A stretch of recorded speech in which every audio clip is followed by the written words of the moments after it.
The year 1965 ushered in humanity's first spacewalks. Alexei Leonov on his Voskhod 2 flight, the first spacewalk in history, and NASA's Ed White on the Gemini 4 mission just 3 months later.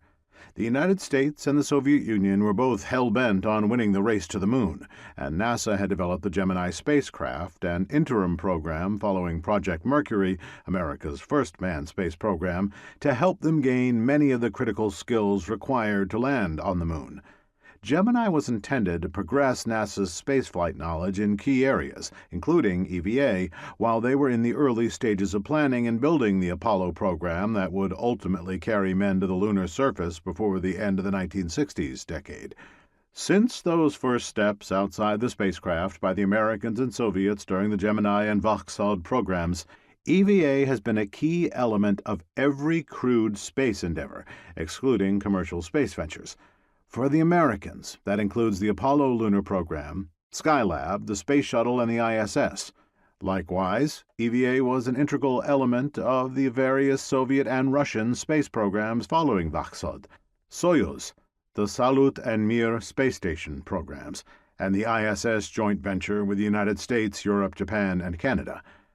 China launched their first space explorers, dubbed taikonauts, into space in 2003 and carried out its first spacewalk on the Shenzhou 7 mission in 2008.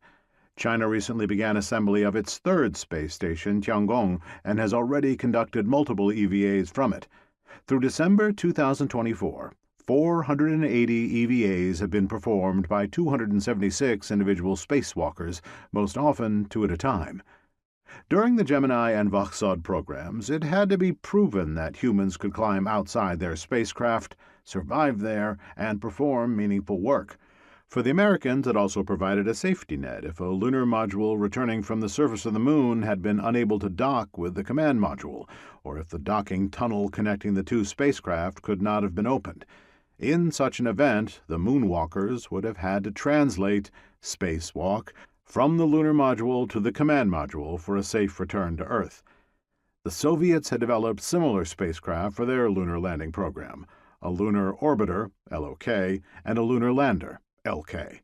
Unlike the American command and lunar modules, the Soviet cosmonauts had no transfer tunnel linking their two vessels, and therefore the single cosmonaut bound for the lunar surface would have had to translate from the LOK to the LK via a spacewalk and, upon returning from the moon, translate back to the LOK from the LK while lugging a precious cargo of moon rocks in tow.